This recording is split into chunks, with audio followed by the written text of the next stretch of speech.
Salut à tous et à toutes, c'est Maska, j'espère que vous avez la forme. Pour ma part, ça va plutôt bien. Aujourd'hui, on se retrouve pour une nouvelle vidéo qui, à mon avis, va beaucoup servir à pas mal d'entre vous. Tout simplement parce qu'aujourd'hui, je vais vous apprendre comment estimer la valeur de votre carte Pokémon, comment savoir à quel prix elle se vend et pas quel prix elle vaut, et aussi bien distinguer comment être juste dans ses prix et pas être arnaqué parce que vous la vendez pas assez cher, ou justement au contraire surestimer sa collection, c'est-à-dire vendre une carte Pokémon par exemple à 20 € alors qu'elle vaut que 5 euros. Donc pour éviter de faire ces erreurs de prix là, c'est-à-dire soit de vous faire arnaquer par des personnes ou alors de vous-même vouloir arnaquer involontairement les acheteurs, aujourd'hui je vais essayer vraiment de vous montrer comment estimer pour moi au plus juste la valeur d'une carte Pokémon. Et c'est grâce à cela qu'après, en connaissant bien les valeurs de toutes les cartes, vous pourrez ensuite pouvoir commencer votre commerce de cartes Pokémon, de l'achat-revente comme j'appelle ça, et avec lequel j'arrive à me faire quand même pas mal de bonnes affaires. D'ailleurs, en parlant de ça, j'ai fait beaucoup de bonnes affaires durant cette dernière semaine, et vraiment quand je dis des bonnes affaires, c'est des très bonnes affaires. Donc du coup, je vais vous montrer ça dans une prochaine vidéo qui va arriver, il va y avoir les fonds qui vont arriver aussi également. Franchement, du gros truc qui va arriver en août, vraiment je vous dis pas quoi, mais waouh, ça va être énorme, voilà. Pour ceux qui s'y connaissent un petit peu, vous allez voir, ça va déchirer, et donc du coup maintenant, je vais vous montrer un petit peu les trois critères pour évaluer une carte Pokémon. Déjà, les trois critères les plus importants pour connaître la valeur d'une carte Pokémon. C'est savoir sa rareté. Si elle est commune, peu commune, rare, holographique, ultra rare ou secrète. Forcément, j'ai dit dans les, on va dire, voilà, du plus bas au plus cher, simplement, voilà. Donc les communes, ça vaut quasiment rien. Après, les peu communes, ça commence à valoir un petit peu plus. Voilà, ça dépend encore une fois de quelle série vous êtes. Si vous avez des cartes qui sont récentes entre, je dirais, 2010 et 2018, les communes valent environ 3 à 4 centimes l'unité. Voilà, ça peut aller jusqu'à 10 centimes si c'est vraiment du très neuf. Après, peu commune, ça passe vers les 10-15 centimes. Et puis voilà, après, rare, on se rapproche des 50 centimes pour les séries les plus récentes à 1 euro pour celles qui sont sorties en 2010-2011. Et sinon, après, les ultra rares, tout ça dépend de beaucoup de choses. En effet, des ultra rares de 2011 peuvent très bien valoir, honnêtement, 5 euros en neuf, comme celles de 2018, comme Dracofeu Rainbow par exemple, en neuf peut valoir 150 euros. Voilà, donc encore une fois, ça dépend énormément. Je vais vous montrer ça directement avec une série. Donc d'ailleurs, en parlant de Dracofeu Rainbow, je me suis décidé à vous la montrer. Donc on va aller voir la série Soleil et Lune, Ombre Ardente, qui est sortie donc en 2016, fin 2016 ou début 2017 si je ne me trompe pas. Donc c'est une très belle série dans laquelle je vous conseille d'investir dans le scellé. Si vous avez la possibilité d'acheter des boosters, n'hésitez surtout pas, parce que ça se vend pas trop cher actuellement, et honnêtement, vu les cartes qu'il y a dedans, je pense que dans plusieurs années, ça risque de se vendre beaucoup plus cher. Donc voilà, si vous voulez faire un peu d'achat-revente dans le temps, n'hésitez surtout pas à investir sur cette série. Donc directement, je vais vous montrer un petit peu qu'est-ce qui change. Donc déjà, comme vous pouvez le voir ici, on a une première carte qui s'appelle Chenipan, qui a 50 PV. Et en fait, on va voir que cette carte, rapidement, quand on clique dessus, on va voir que c'est une commune. Regardez, en bas à gauche, c'est marqué 1 sur 147 avec le petit rond. Le petit rond signifie que c'est une carte commune, c'est-à-dire une carte qui vaut la moins chère de toutes parmi les cartes. Voilà, donc ça, ce sont des cartes que l'on retrouve en masse dans les paquets de cartes. Donc je ne me trompe pas en disant, je crois qu'on en a 5 ou 6 des communes par booster, ouais, de 10 cartes. Ça doit être un truc comme ça. Ensuite, vous avez donc Chrysacier. Elle, Chrysacier, c'est une peu commune, parce que vous avez donc un losange qui est inscrit justement ici après le 2 sur 147. C'est plus le petit rond de tout à l'heure qui représente les communes. Les peu communes sont donc marquées par des losanges. Voilà, tout simplement, c'est très facile à reconnaître. Et enfin, on va voir donc directement ici les rares. Les rares ou holographiques sont reconnus avec des étoiles. Donc c'est marqué 3 sur 147. Papillusion est donc une rare. Qu'est-ce qui différencie une rare d'une holographique? Le signe est également le même, mais l'holographique va avoir une illustration qui brille. Donc là, par exemple, on voit très bien que Papillusion ne brille pas. Donc ce n'est pas une holographique, c'est une simple rare et qui va valoir moins cher qu'une holographique, c'est-à-dire une carte dont l'illustration brille. Ensuite, on va donc aller voir un petit peu en dessous, parce que c'est vraiment en dessous que ça nous intéresse. Donc là, voilà, il y a plusieurs cartes qui sont vraiment pas mal. On a donc ici notre première ultra rare. Donc ça, c'est une carte ultra rare normale, c'est une GX.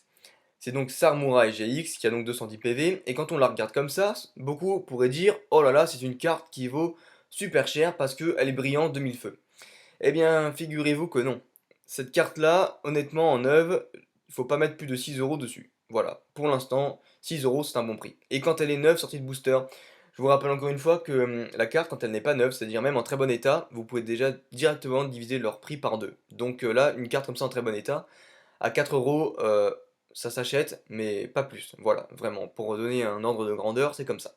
Donc ça, c'est une ultra rare. Voilà, mais une ultra rare qui vaut pas si cher que ça.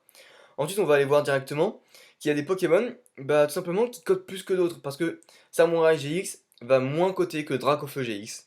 À chaque fois qu'il y a une série qui sort avec Dracofeu, vous êtes sûr que ça allait faire un carton. Donc ça, une carte comme ça, Dracofeu GX, ça vaut beaucoup plus cher. Alors quand je dis beaucoup plus cher, c'est-à-dire qu'en neuve, celle-là peut tourner autour des 12 à 15 euros. Voilà, ça reste vraiment, vraiment en neuf. Quand je dis neuf, c'est neuf de chez neuf. Voilà.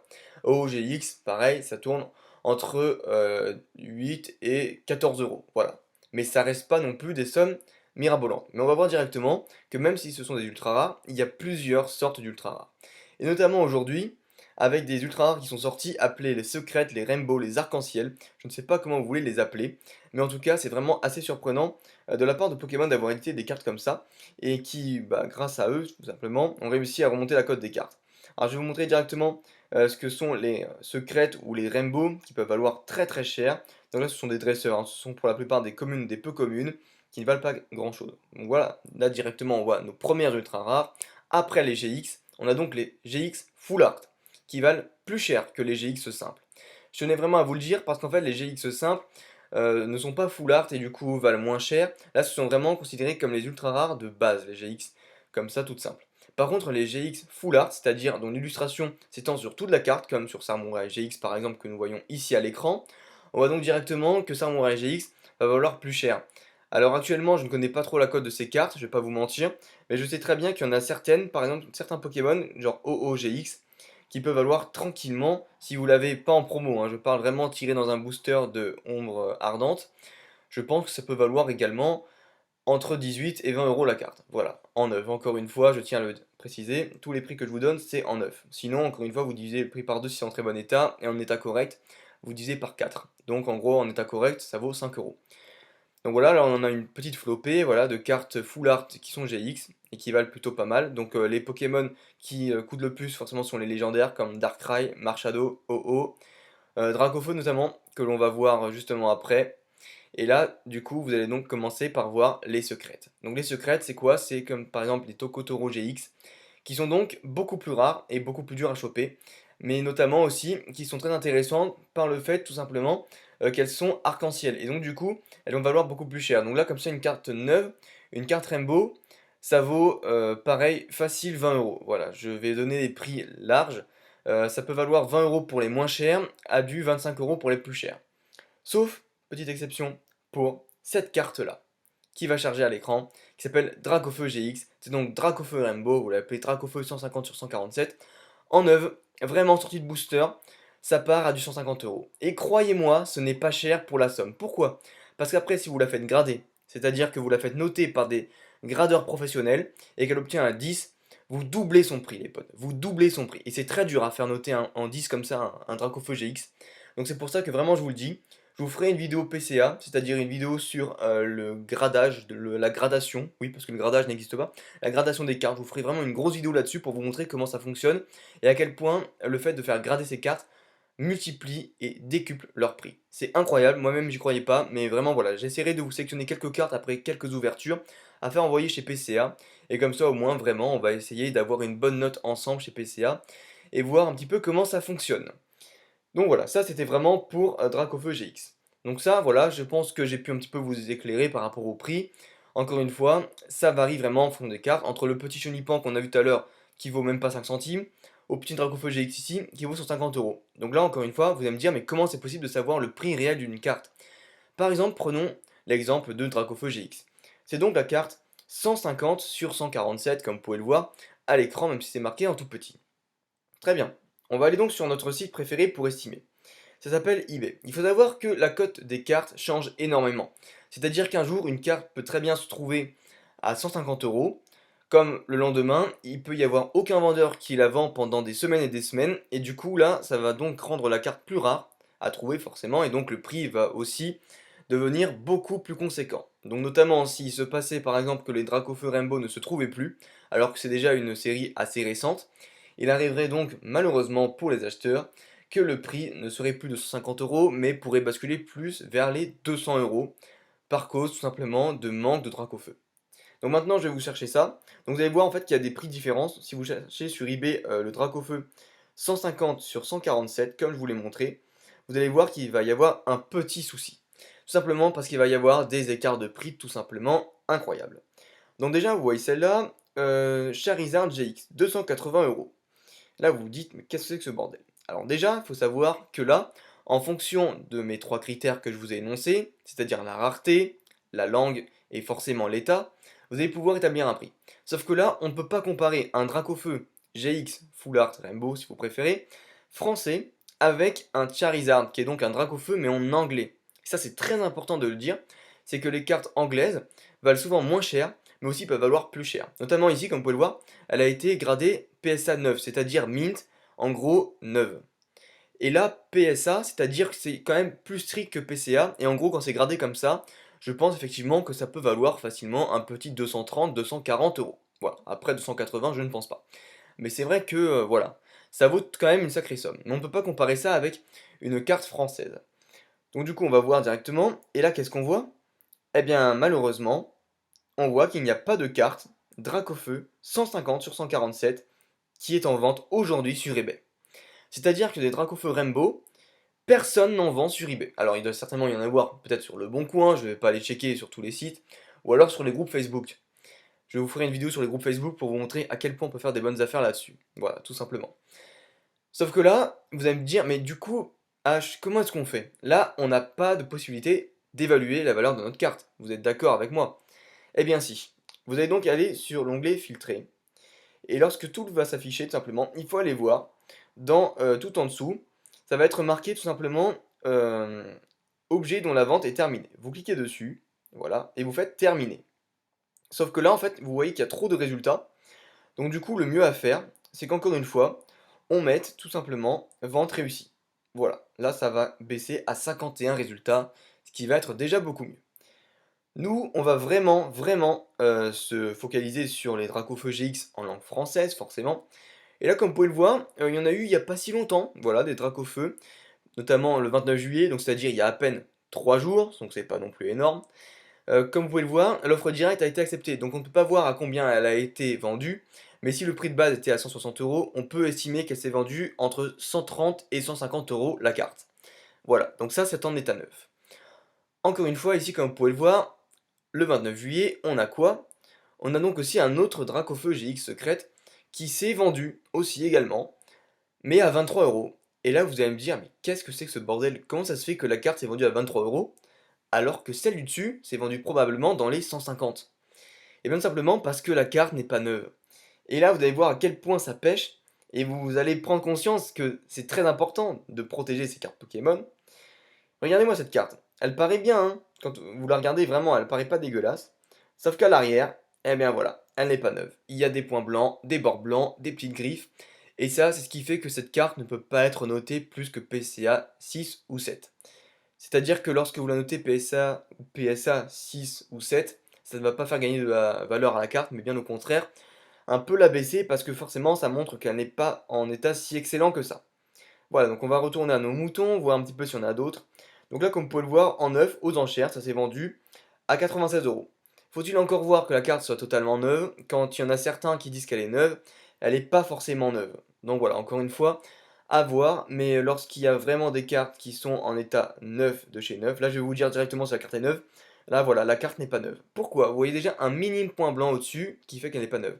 Sur les côtés, les bords sont pas blancs, mais ils sont frottés. Donc ça déjà c'est mort. Et à gauche pareil, vous voyez qu'il y a des petits frottis qui font que tout simplement la carte est devenue un poil blanche sur les côtés. Ça, une carte comme ça peut pas être notée plus que PCA 7 ou 8. Voilà. Donc ça, c'est pas neuf, et c'est normal que ça parte à du 96 euros et pas à du 150 euros. Voilà. Donc pour vous dire, encore une fois, ça confirme ce que je vous ai dit. Voilà, donc j'espère avoir pu vous éclairer un minimum sur la valeur de vos cartes. Encore une fois, je vais vous faire un petit récap comme dans chaque vidéo, c'est très important pour moi de vous le faire. Qu'est-ce qui détermine la valeur d'une carte? Déjà, sa rareté, commune, rare, holographique, ultra rare ou alors même secrète rare. Voilà. Donc là, je vous ai donné dans l'ordre croissant, c'est-à-dire du moins cher au plus cher. Ensuite, très important à savoir, de savoir aussi à quel tirage la carte a été tirée. C'est-à-dire, quelle est la chance d'avoir un Dracofeu GX dans un booster. Si aujourd'hui Dracofeu vaut plus cher que n'importe quoi que Malamandre GX par exemple, alors qu'ils sont tous les deux en Rainbow, eh bien c'est tout simplement parce que Dracofeu GX a moins de chances d'être tiré que Malamandre, et surtout parce que c'est Dracofeu. Vous connaissez la réputation des Pokémon légendaires anciens, je dis bien anciens, parce qu'aujourd'hui les Pokémon légendaires qui sont nouveaux n'intéressent pas trop l'ancienne communauté de Pokémon, donc c'est pour ça que ça reste très important de préciser que ce sont les anciens Pokémon qui sont privilégiés. Donc en gros, toutes les séries où il y a Florizard, Tortank, Dracofeu, tout ce qui est en mode OO, Lugia, vous pouvez mettre avec tout ça, voilà, tout ce qui est Kyogre, Groudon, Rayquaza, Latios, Latias, Jirachi, tous les Pokémon comme ça qui sont vraiment de la première, deuxième, troisième génération et qui sont des légendaires, n'hésitez surtout pas, voilà, ce sont des Pokémon qui vont gagner en cote. Ensuite, c'est très important, comme je viens de vous le démontrer, l'état de la carte. Si vous ouvrez des boosters Pokémon chez vous, faites-moi le plaisir, s'il vous plaît, et je vais vous montrer quand je vous ferai des ouvertures sur la chaîne, qu'il faut directement prendre la carte quand vous la sortez du booster, la mettre dans une pochette, la mettre dans un top loader, comme ça au moins vous êtes sûr déjà qu'elle s'abîme pas, et ensuite, même si ça paraît vraiment what the fuck, de mettre du scotch sur la boue du top loader pour pas que la poussière rentre, sinon ça fait des dégâts, à coup sûr. Et là, vous pourrez être sûr que votre carte elle est sortie de booster, elle est neuve de chez neuve, vous pouvez la faire grader, il n'y a aucun souci. Voilà, donc je pense que ça sera tout.